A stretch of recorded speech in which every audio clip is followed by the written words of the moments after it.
नमस्कार दोस्तों, डेट है आज की 12 सितंबर 2022 और स्वागत है आपका एडिटोरियल डिस्कशन में। आज टोटल 3 आर्टिकल्स हम डिस्कस करेंगे, एक हिंदू का, एक इंडियन एक्सप्रेस का और एक हिंदुस्तान टाइम्स का। सबसे पहले आर्टिकल डिस्कस करेंगे इंडिया बांग्लादेश टाइज से संबंधित। पिछले हफ्ते भी हमने इंडिया बांग्लादेश रिलेशन से संबंधित एक आर्टिकल डिस्कस किया था, लेकिन वो बांग्लादेश की पीएम शेख हसीना की विजिट से पहले का आर्टिकल था, लेकिन ये विजिट की आउटकम को एनालाइज कर रहा है। दूसरा आर्टिकल नॉर्थ इंडिया और साउथ इंडिया के स्टेट्स के बीच डिफरेंस के बारे में, और सबसे लास्ट में इकोनॉमिक रिफॉर्म्स। क्या इकोनॉमिक रिफॉर्म्स अब लाने की आवश्यकता है देश को आगे ले जाने के लिए, डेवलप कंट्री बनाने के लिए। हम डिस्कशन स्टार्ट करें उससे पहले एथिक्स का एक जबरदस्त एग्जाम्पल, बेंगलोर का ये एग्जाम्पल है। देखो, ये डॉक्टर हैं जो भाग रहे हैं, आपको तस्वीर में दिख रहे हैं। बेंगलोर में आपको पता है सिचुएशन काफ़ी ख़राब है बारिश की वजह से, और ट्रैफिक अमूमन भी ख़राब ही रहता है बेंगलोर में। तो ना इनकी कार फंस गई, इनको एक सर्जरी परफॉर्म करनी थी। तो 3 किलोमीटर दूर था, लेकिन कार फंसी हुई थी, ट्रैफिक आगे मूव नहीं कर रहा था। तो ये सर्जरी परफॉर्म करने के लिए लेट हो रहे थे, ये कार से निकल के भागने लगे। कार दे दी अपने ड्राइवर को और 3 किलोमीटर तक लगातार भागते रहे सर्जरी परफॉर्म करने के लिए। तो देखो, अपनी ड्यूटी के प्रति डेडिकेशन का, पब्लिक सर्विस के प्रति डेडिकेशन का बहुत ज़बरदस्त एग्जाम्पल है। आपको याद होगा एक और भी बहुत अच्छा एग्जाम्पल हमने डिस्कस किया था टीचर का। जैसे लैंडस्लाइड की वजह से उनका स्कूल का जो रास्ता है पूरी तरह से ब्लॉक हो गया था, लेकिन उस टीचर ने एक भी दिन छुट्टी नहीं की ताकि बच्चों की पढ़ाई खराब ना हो। उन्होंने पहाड़ को पार किया एक काफ़ी कठिन रास्ते से अपने स्कूल पहुंचने के लिए।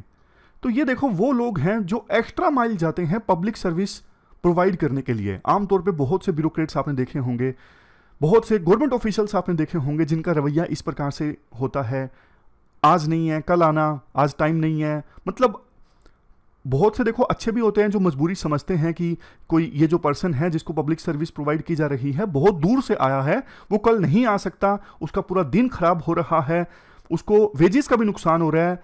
कुछ गवर्नमेंट ऑफिशियल्स इस बात को समझते हैं, लेकिन कुछ बिल्कुल भी नहीं समझते हैं।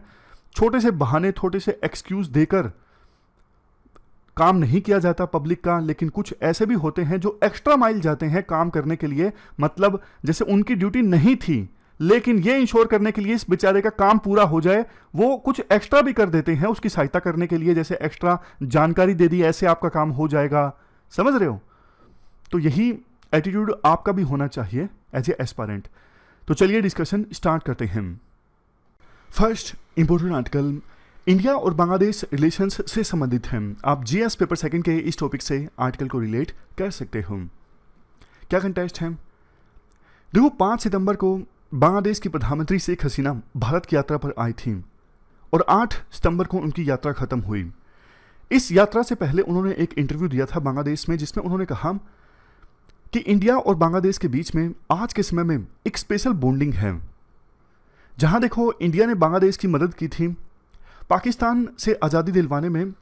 दूसरी तरफ 2009 के बाद से ही, जब से शेख हसीना की सरकार आई है बांग्लादेश में, वहां पर अब इंडिया के अगेंस्ट इंसर्जेंट कैंप्स नहीं चलते, इंसर्जेंट एक्टिविटीज़ नहीं होती, क्योंकि बांग्लादेश की सरकार ने इंडिया की मदद की इस इशू पर, और इंडिया के खिलाफ वायलेंस फैलाने की मंशा रखने वाले जो कैंप्स चलते थे इंसर्जेंट्स के, वो ख़त्म कर दिए, वो डिस्ट्रॉय कर दिए। वैसे देखो, शेख हसीना का ये भी मानना है इंडिया के लिए उनके मन में स्पेशल प्लेस इसलिए है क्योंकि बांग्लादेश जब सबसे बुरे दौर से गुजर रहा था, बांग्लादेश के जो फाउंडिंग फादर है ना, शेख मुजीबुर रहमान, इनका परिवार समेत असैसिनेशन हो गया था।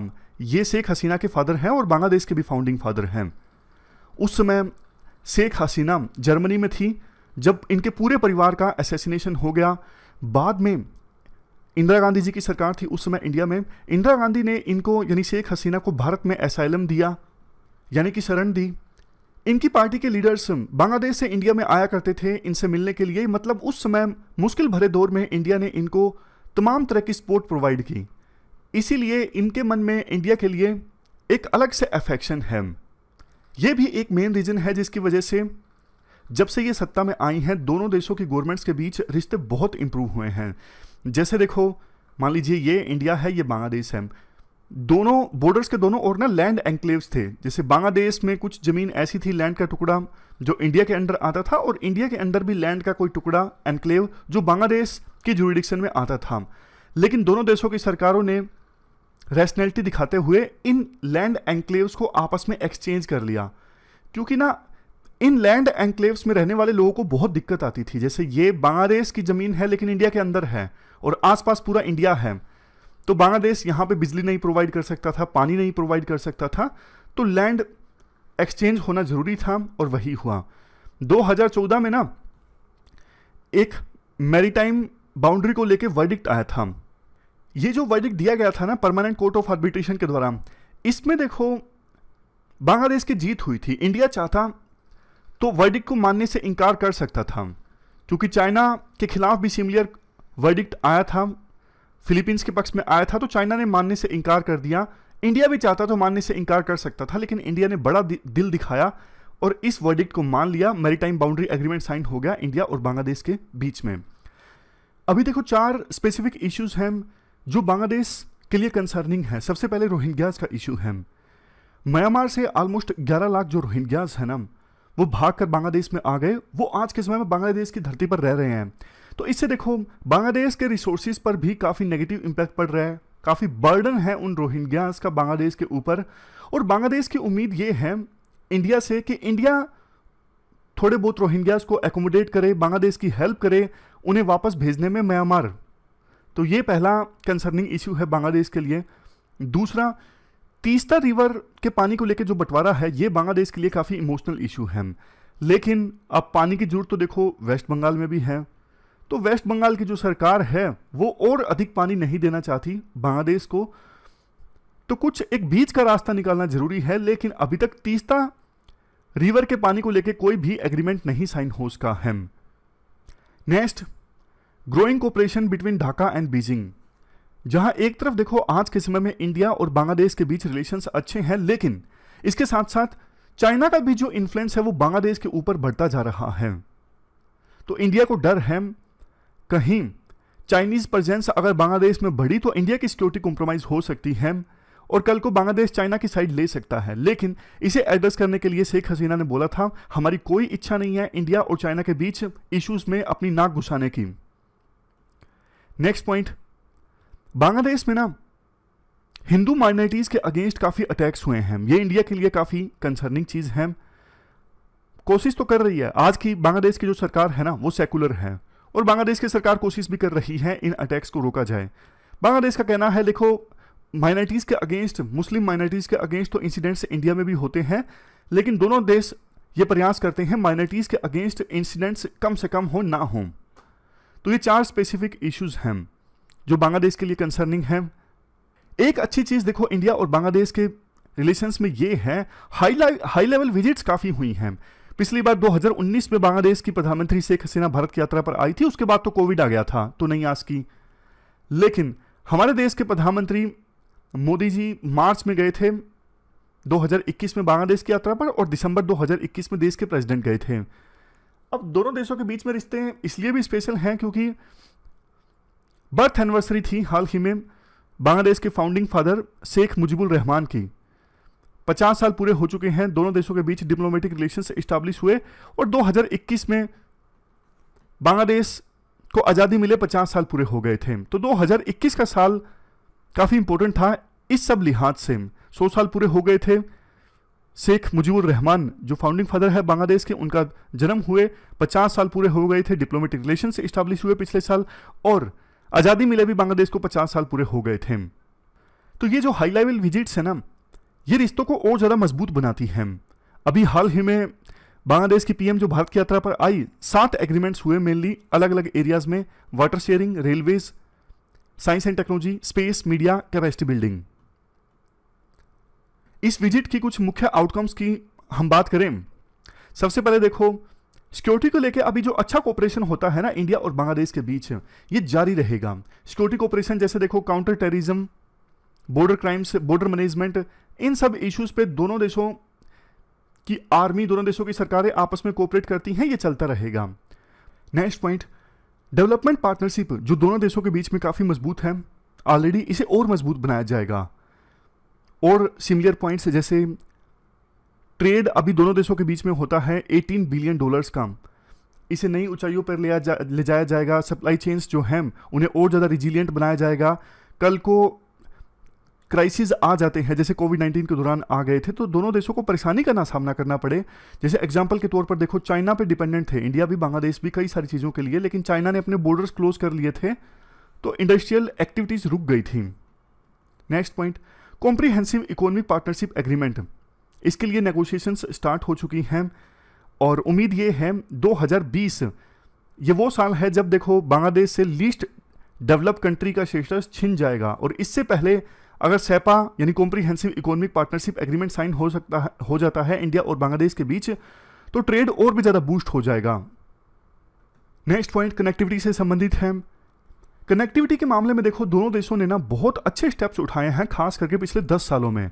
अभी बांग्लादेश और इंडिया के बीच में बस सर्विस है, रेल सर्विस है, स्कोप और भी ज़्यादा है नई नई रेल्स चलाने का, मतलब नई लाइन बिछाने का, ट्रेन चलाने का, रोड कनेक्टिविटी और इम्प्रूव की जा सकती है, inland waterways, coastal shipping linkages, इनका भी स्कोप है। यही कहा जाता है आर्टिकल में, कनेक्टिविटी के मामले में इंप्रेसिव सक्सेस रजिस्टर की गई है पिछले 10 सालों में, इन्हें भी नई हाइट्स तक ले जाया जा सकता है, मतलब कनेक्टिविटी और ज़्यादा बूस्ट की जा सकती है। इस विजिट के दौरान जॉइंट एग्रीमेंट में देखो ये भी डिसाइड हुआ कि इंडिया मदद करेगा बांग्लादेश की स्टार्टअप्स के थ्रू इनोवेशन लाने में। हमारे देश में आपको पता है स्टार्टअप्स काफ़ी सारी इनोवेशन लेके आए हैं, 100 से ज़्यादा स्टार्टअप्स अब यूनिकॉर्न हो चुके हैं, यानी उनकी वैल्यूएशन $1 बिलियन से ज़्यादा हो चुकी है। तो इस मामले में इंडिया बांग्लादेश की मदद कर सकता है। लॉजिस्टिक्स अब इस्टाब्लिश कर दिए गए हैं इंडिया, नेपाल, भूटान और बांग्लादेश में, ताकि ये 4 देश आपस में मिलकर पावर ट्रेड कर सकें। मतलब इस प्रकार से ग्रिड इंफ्रास्ट्रक्चर इस्टाब्लिश किया गया है कि कोई भी देश जैसे नेपाल से बांग्लादेश अगर पावर परचेज करना चाहता है ना तो कर सकता है इंडिया के थ्रू, हालांकि दोनों का आपस में बॉर्डर नहीं मिलता है। इसके बाद नेक्स्ट पॉइंट, रोहिंग्यास को लेकर देखो साफ साफ तो कोई बात नहीं बोली गई, लेकिन इंडिया ने ना बांग्लादेश की तारीफ करी कि आपने काफी उदारता दिखाई है इतने सारे रोहिंग्यास को शरण देने में। इंडिया ने बांग्लादेश को एश्योरेंस दिया कि हम आपकी ना मटेरियल असिस्टेंस करेंगे, पैसों से। हम फोर्स तो नहीं कर सकते म्यांमार को कि आप रोहिंग्यास को वापस लो, लेकिन ये बात सच है आपने काफ़ी रोहिंग्यास को जगह दी है, आप काफ़ी उदार हो, हम आपको पैसों की मदद देंगे ताकि आपके रिसोर्सेज पर जो बर्डन पड़ रहा है ना कम से कम उसे कम किया जा सके। तो ये काफ़ी अच्छी चीज़ है।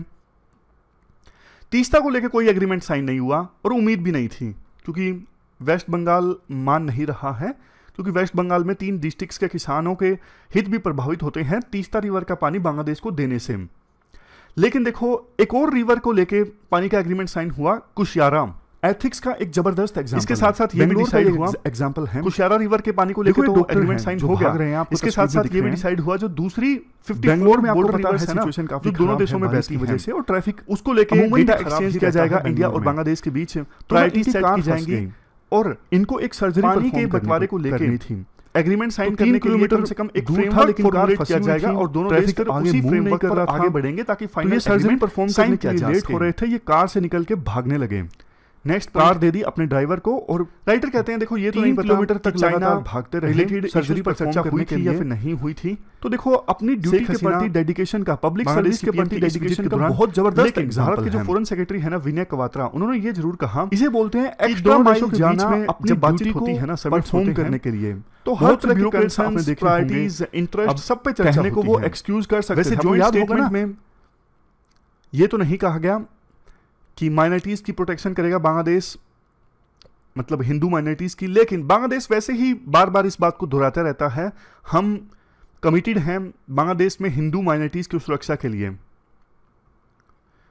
वैसे देखो कुछ वरीज भी हैं लास्ट में जिनका जिक्र किया जाता है। बांग्लादेश की इकोनॉमी पर भी थोड़े बहुत खतरे के बादल तो हैं, हालांकि श्रीलंका और पाकिस्तान जैसी सिचुएशन तो नहीं है, लेकिन कोविड-19 का एडवर्स इंपैक्ट, यूक्रेन वार का एडवर्स इंपैक्ट बांग्लादेश की इकोनॉमी पर भी गहरा पड़ा है।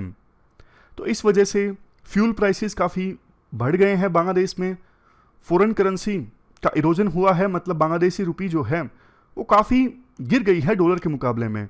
तो वहाँ पे जो रिजर्व्स हैं, फॉरेक्स रिजर्व, वो भी धीरे धीरे ख़त्म हो रहे हैं। अगर ऐसा ही चलता रहा तो श्रीलंका और पाकिस्तान जैसी सिचुएशन आ जाएगी, यानी बैलेंस ऑफ पेमेंट क्राइसिस आ जाएगा। तो बांग्लादेश की इकोनॉमी भी, मतलब यूँ तो नहीं कह सकते बहुत ज़बरदस्त फाइनेंशियल क्राइसिस में आ चुकी है, लेकिन शुरुआत हो चुकी है, साइन दिखने लगे हैं। अगर जल्द ही एक्शन नहीं लिया गया तो दिक्कत हो जाएगी। इसके साथ साथ बांग्लादेश में ना एक्सट्रीमिज्म और रेडिकलाइजेशन भी बढ़ रहा है, तभी तो हिंदू माइनॉरिटीज़ के अगेंस्ट अटैक्स बढ़ रहे हैं बांग्लादेश में। तो इस बढ़ते एक्सट्रीमिज्म और रेडिकलाइजेशन को रोकना जरूरी है। लास्ट में ये बोला जाता है, देखो वैसे थोड़े बहुत इश्यूज को छोड़ देना तो इंडिया और बांग्लादेश के बीच में जितने अच्छे रिश्ते हैं ना, ये इंडिया के बाकी पड़ोसी देशों के लिए एक प्रकार से रोल मॉडल की तरह है कि इंडिया और बांग्लादेश के बीच में अच्छे रिश्ते हो सकते हैं, तो इंडिया और दूसरे पड़ोसी देशों के बीच में इतने अच्छे रिश्ते क्यों नहीं हो सकते। तो इन रिश्तों को ना सिर्फ प्रोटेक्ट करने की आवश्यकता है, बल्कि फ्यूचर में और भी ज़्यादा मजबूत बनाने की आवश्यकता है। तो ये पूरा आर्टिकल हमने डिस्कस किया इंडिया और बांग्लादेश रिलेशंस के बारे में। इसके बाद देखो, वैसे तो आज टोटल हमें 3 आर्टिकल्स डिस्कस करने थे, अभी पहला ही डिस्कस हुआ है। बचे हुए 2 आर्टिकल्स हैं ना, एक तो नॉर्थ इंडिया और साउथ इंडिया के स्टेट्स के बीच में डिफरेंस के बारे में, और सबसे लास्ट में इकोनॉमिक रिफॉर्म्स। इनको अभी हम नहीं डिस्कस कर पाएंगे क्योंकि अर्जेंटली कहीं पर जाना पड़ रहा है, तो सॉरी इसके लिए। इनको हम या तो शाम को अलग से दूसरे पार्ट में डिस्कस कर लेंगे, अगर नहीं कर पाए, मजबूरीवश लेट हो गया, तो मैं बाद में डिस्कस कर लेंगे इन आर्टिकल्स को। तो thank you very much for discussion.